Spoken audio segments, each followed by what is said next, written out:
Hi, welcome to Blindowl Outdoors.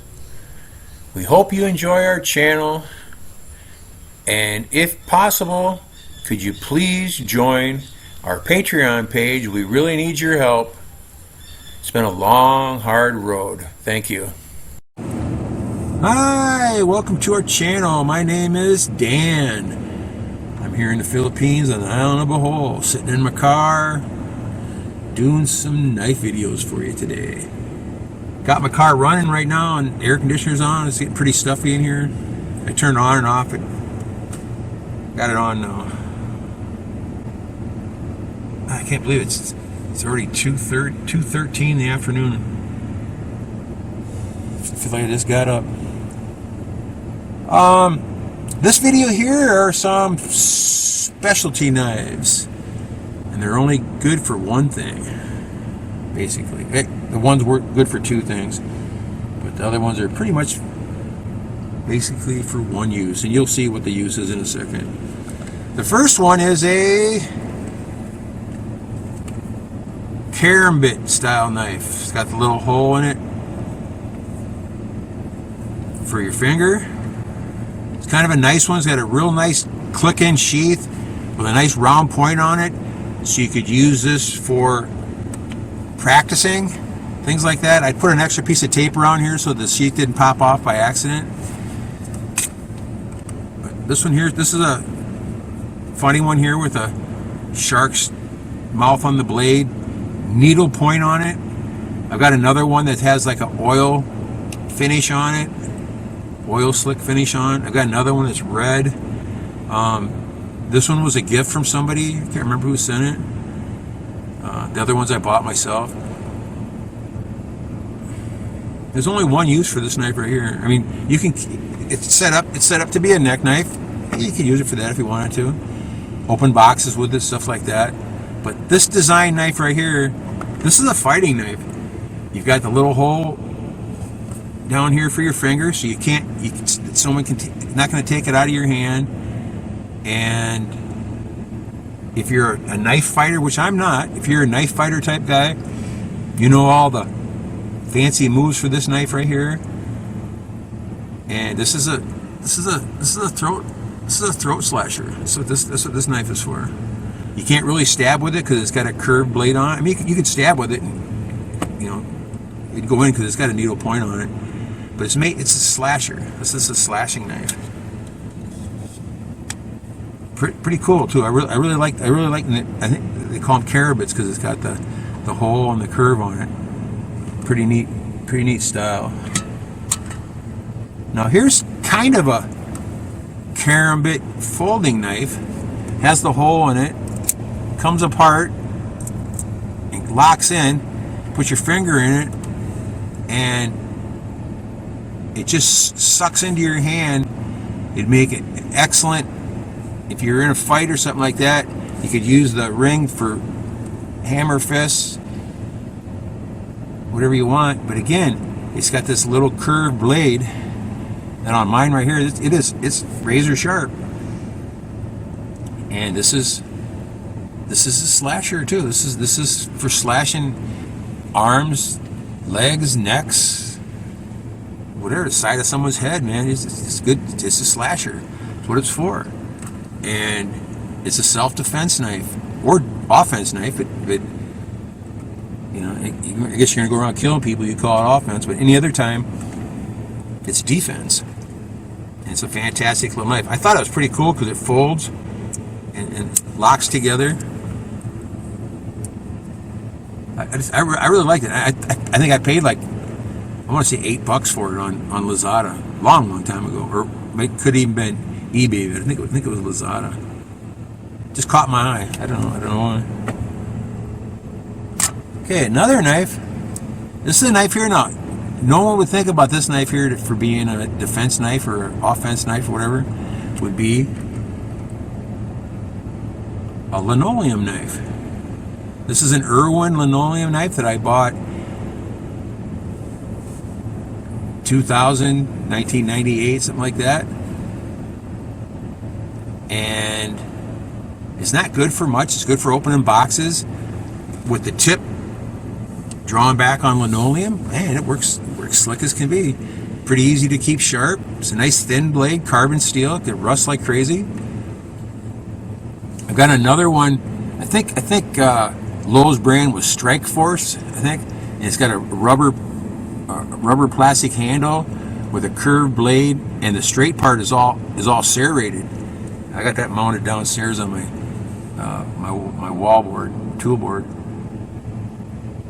and it's stainless steel, so excuse me, so it doesn't really rust.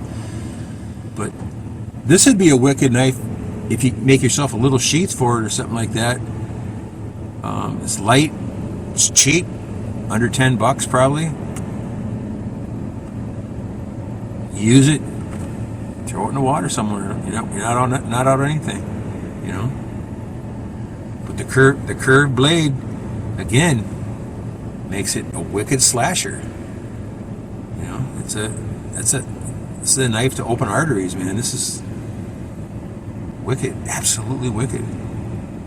And again, this one right here is polished, sharp enough to shave hairs off my arm. Now, I got a friend on the internet. His channel name is Addicted to Blades. He's from Iowa. Nice guy. He's always, all his videos, you might have seen him on the reels and stuff. He's always chopping stuff with his swords and his different knives.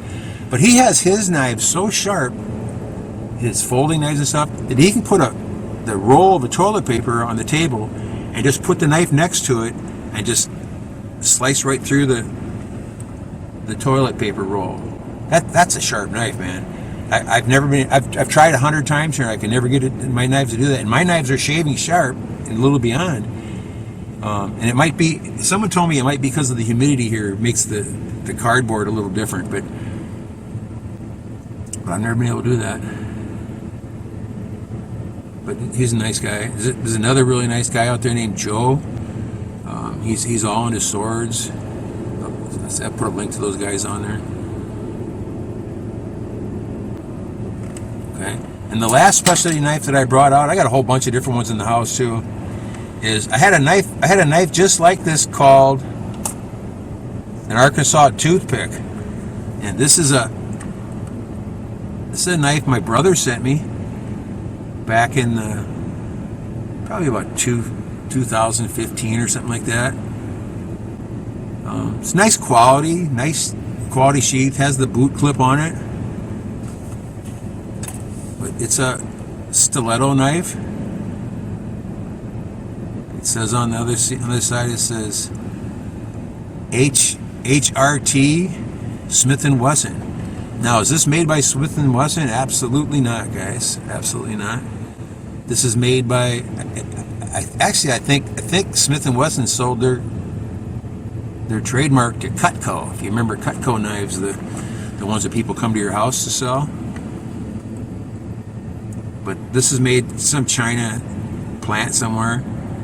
Is this a good knife? No, it's a piece of crap. But it's got one purpose too. It's got a needle point on it and a double edge on it. This knife would slide into somebody so fast and easy.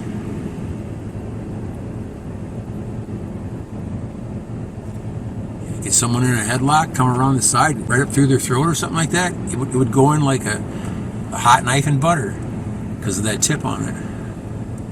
It's got a decent sheath to it with a nice little snap clip on it and a belt clip on it. It's sewed up real nice. It's a kind of a plasticky type, vinylish leather type stuff. I'm sure it's not leather, but it's very nice for what it is. I used to have one called Arkansas toothpick that I bought back when I was, again, 12 or 13 years old. And I had it my whole life. And I got this one in the mail from my brother, and I gave the old one away. And I was so disappointed after I gave it away because it was a little bit bigger, a little bit heavier, and I thought this was a cool knife. I thought it was Smith & Wesson until I found out where it came from. It's a piece of crap, but it didn't matter. But the old Arkansas toothpick I gave to a guy, and he just turned into an absolute prick. And I never could get it back, so disappointing. again, this video here is about knives that are good for one main purpose, and that's slashing or killing. And that's what an Arkansas toothpick is, or a HRT Smith & Wesson. That's what they're for. A knife like this back in Iowa, I'm pretty sure this is totally illegal, having an edge on both sides. But the rest of the world, you know, it's a survival thing. So if you needed that to fight, you'd have the right knife with you. You know, just like if you look at back at some of the old knives from World War II, like the Fairbairn knives, Applegate Fairbairn knives, stuff like that. I think one of them was from America and one of them was from England. I think Applegate was from England, if I'm not mistaken. But he designed a knife almost exactly like this here, except a little bigger, for special services in England to carry.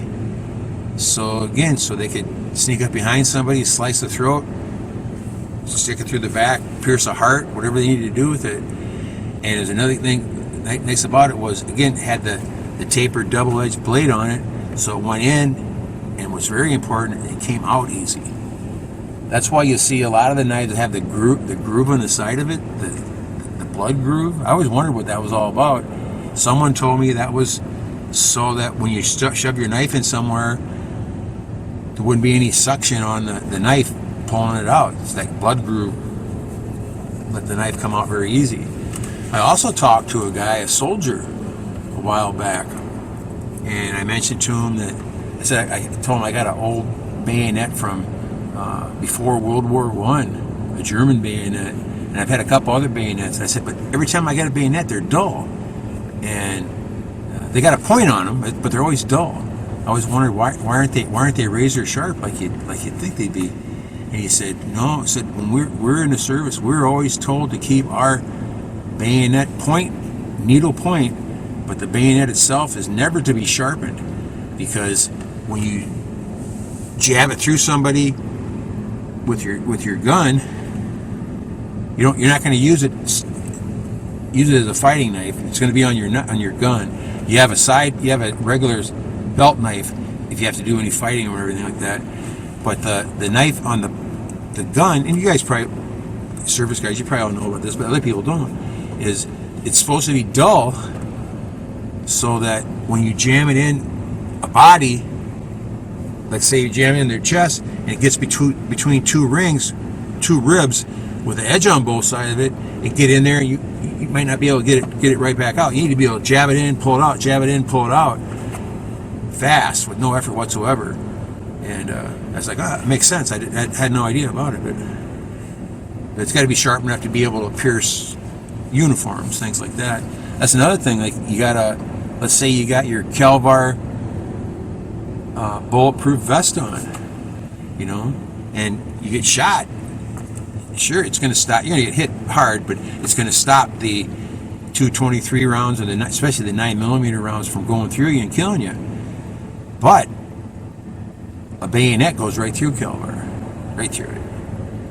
So that's not going to protect you. But a lot of vests, and again, everybody knows this probably, a lot of vests have metal plates in them also that fit in there, so that the bigger arms,